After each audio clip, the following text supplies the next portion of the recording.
Now you have some time to look at questions 1 to 6.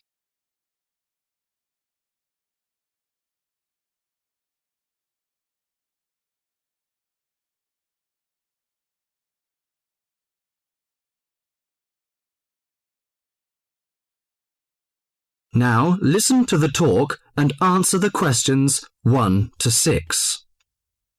Good morning. Good morning. Can I help you? Yes, I'd like to join the library. We're new to the district, you see. Certainly. Well, all we need is some sort of identification with your name and address on it. Oh dear. We just moved, you see, and everything has my old address. A driving license, perhaps? No, I don't drive. Your husband's would do. Yes, but his license will still have the old address on it. Perhaps you have a letter addressed to you at your new house. No, I'm afraid not. We've only been there a few days, you see, and no one's written to us yet. What about your bank book? That's just the same. Oh dear, and I did want to get some books out this weekend. We're going on holiday to relax after the move, you see, and I wanted to take something with me to read. Well, I'm sorry, but we can't possibly issue tickets without some form of identification. What about your passport? What? Oh yes, how silly of me. I've just got a new one, and it does have our new address. I've just been to book our air ticket, so I have it on me. Well, that's all right. Your ticket will be ready soon. Okay, how many books am I allowed to take out? You can take 4 books out at a time, and you can also get 2 tickets to take out 3 magazines or periodicals. Newspapers, I'm afraid, can't be taken out. Oh, that's fine. Do you have a record library? Some libraries do, I know. Yes, we do. You have to pay a deposit of $5 in case you damage them, but that entitles you to take out 2 records at a time. That's good. Could you show me where your history and biography sections are, please? Yes, just over there to your right. If there's any particular book you want, you can look it up in the catalogue, which you'll find just around the corner. You can also find a touchscreen information service on level 2. Thank you. Oh, and how long am I allowed to keep the books for? Well, the normal loan period is 3 weeks, with 2 weeks extension. Oh dear. We're going away for 4 weeks. Can I renew them now? I'm afraid not. You must do that at the end of 3 weeks. I see. Thank you very much.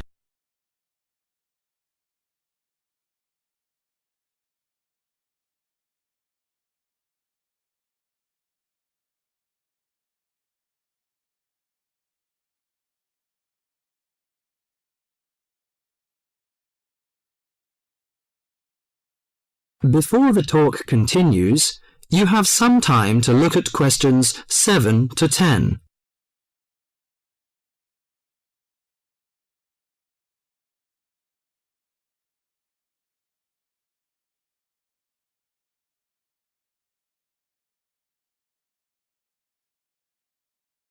Now listen to the talk and answer the questions 7 to 10.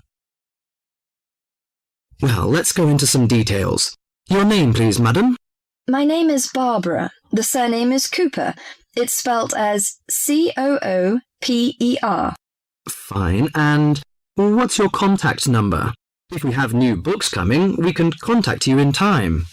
Good. You can call me on 723-6518, but it's better after 5 p.m. You know I have to work during the daytime. Do you need the office number? I don't think so. It's enough. Could you tell me the address? I lived in King Road, but of course you need my new address.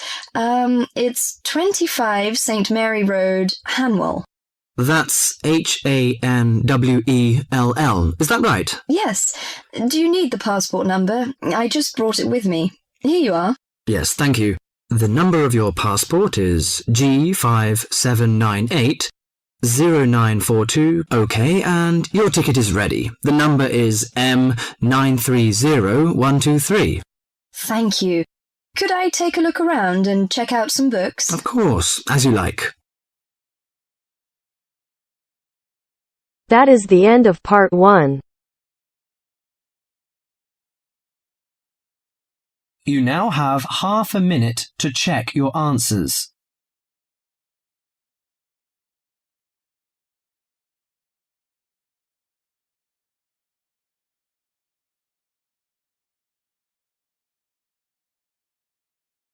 Now turns to part 2.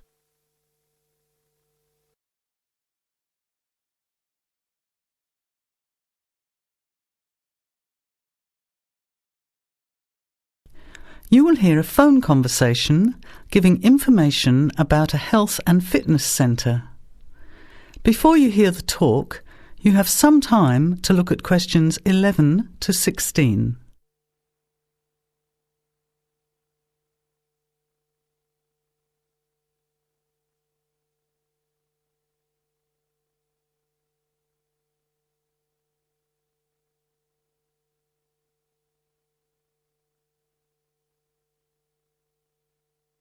Now, listen carefully to the first part of the talk and answer questions 11 to 16.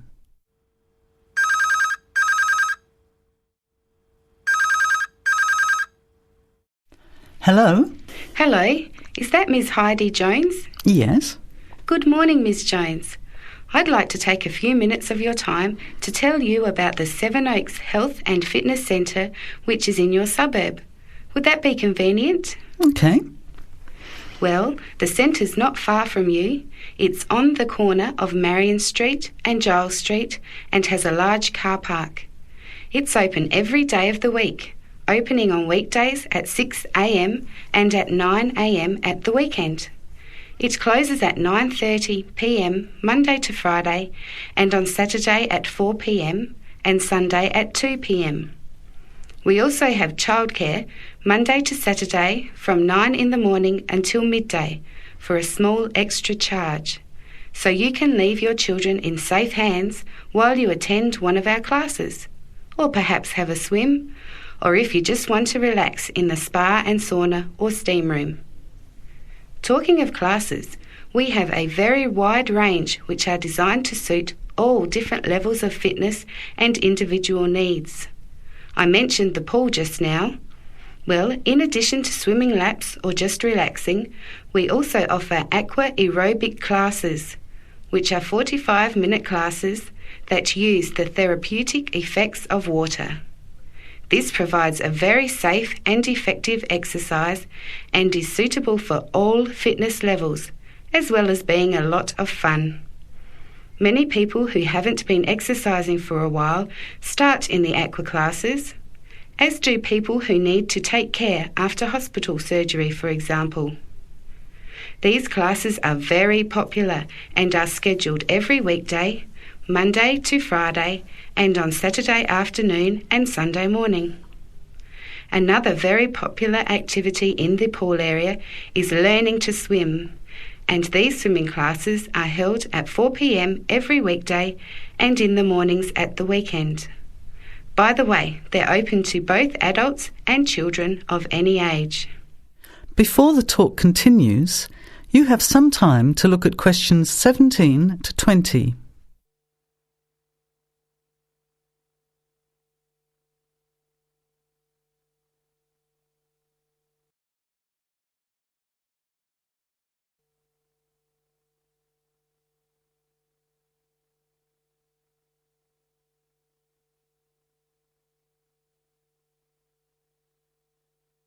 Now, as the talk continues, answer questions 17 to 20.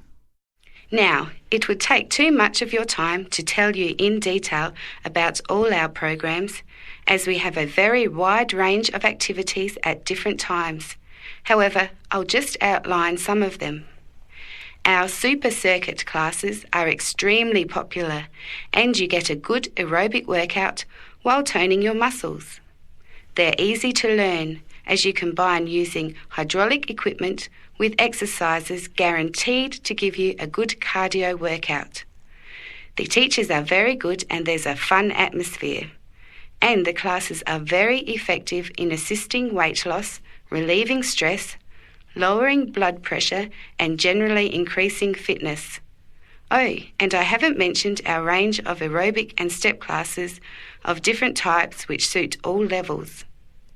Our specially designed aerobics room holds over 55 people, and our highly qualified and trained staff can advise you as to which class might suit you.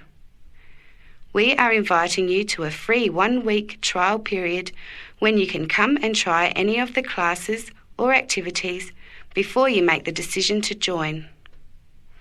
By the way, there is also a large and very well-equipped gym where we offer free fitness assessments, and you can have an individual program designed just for you.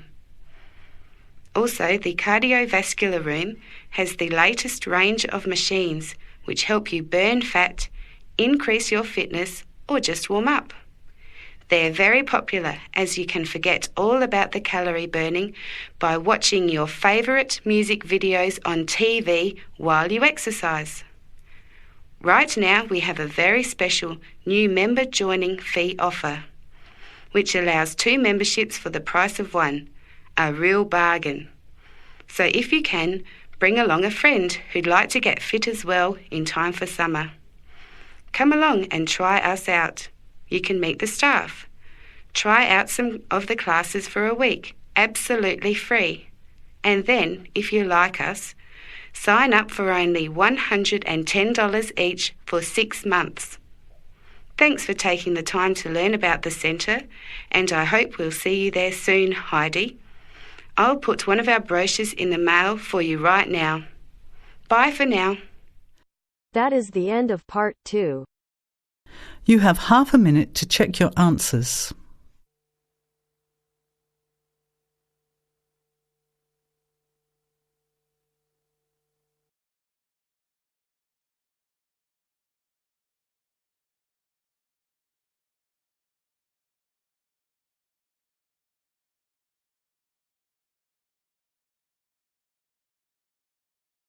Now turns to part 3.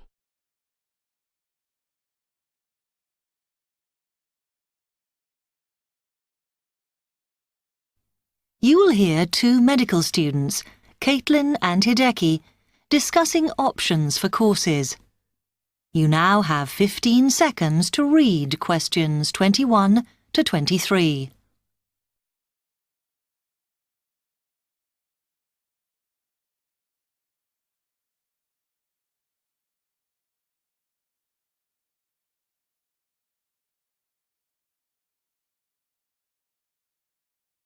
Hi, Hideki. How are you? Fine. I'm glad I bumped into you. Have you got 5 minutes to sit down and discuss our extra course options for next term? Yeah, sure. You mean the support courses for our modules? Yes. We've got 3 choices, and I'm not sure which would be best for us to do. Let's have a look. Yeah, we could do science and ethics. Sounds quite interesting. Yes, but I think we should be thinking what we get out of each course. So, science and ethics, there's a lot of reading and research to do. And I don't think it comes up in the exams, does it? I'm not sure. Oh, I see we have to do assignments and we get our score from that. But what it would do is to force us to get better at doing essays and reports. You know, organizing them and using the right kind of language. Might be worthwhile. Yeah, you're right. An alternative is the pharmacology prelim course. Oh. I think it's in case we want to go on to transfer to pharmacology at the end of the year, because lots of students do. So it depends what we want to do in the future. But apparently, they send you off to find out about various companies and the differences between their products. It would give you lots of practice in investigative studies and analysis. I think I'd quite enjoy that. Yes, I see your point. Then the other option is reporting test results. Sounds a bit boring. Not sure why they have a separate course just for that. Well, I could certainly do with some help in that. Because if you go out into industry, that's what you'll spend most of your time doing. So it's got a very practical application. I think I'm going to go for pharmacology. Me too. You now have 30 seconds to read questions 24 to 30.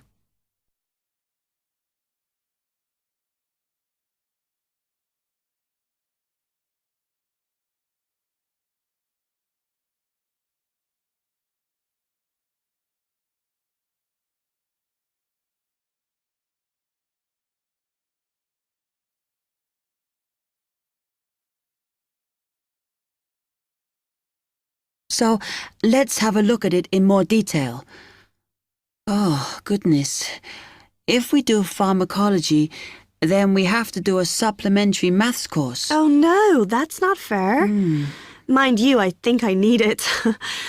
Does that mean we have twice as many lectures? No, this maths is only a short course. The chemistry department are responsible and they do it in the 3rd term.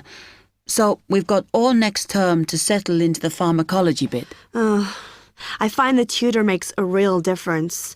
Some of them make chemistry so easy, and some of them I can't understand at all. Like that one we had from Oxford University. Mind you, the one on this course should make sense because he's a lecturer who's coming in for a few weeks from industry. So at least it'll be linked to the real world. Yeah. The project we have to do on this pharmacology course is huge, and it doesn't give us much time. We have to make a decision about what we want to do on the project as soon as we start in January, and then hand in our plans before the end of the month. Doesn't give us much time to sort out what's possible or not. I mean, doesn't the scale of our project depend on what resources we can have? Like what equipment we can use? I suppose so, though I think there's plenty available. For example, it says that if we need to do any experiments, then we can use all the equipment in the new lab, as long as we book it. Oh, okay. It's slowly beginning to take shape for me. I think it'll be a good course. I'm just worried that I get enough support to do it. I think you'll be okay. And the tutors are always available if you get stuck. Actually, it says that if you're not sure, then in December, they'll be running 1 or 2 additional seminars. So I might go to those. Actually, what's quite interesting is that at the end of the course, when our project is completed, then we have to do a presentation on it. Oh. I think that's quite good practice. A bit scary, though. Well, it shouldn't be too bad, as they say that we can do it in pairs. Spread the load, as it were. Good. I have done presentations before, but I'm always very nervous. And is the presentation what we're assessed on, then? Let me look. It says that we have an interview and we get a mark for the whole course depending on how well we do in that. Oh, right. Okay.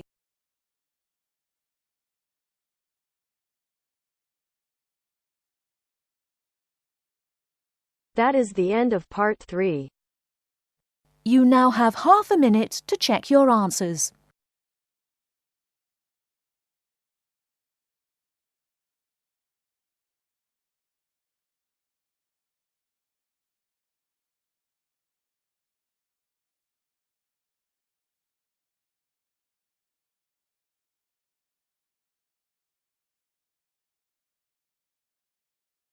Now turns to part 4. You're going to hear a short talk about the banks in Britain. As you listen, complete the statements by writing no more than 3 words in the spaces provided. Now you have some time to read questions 31 to 40 first.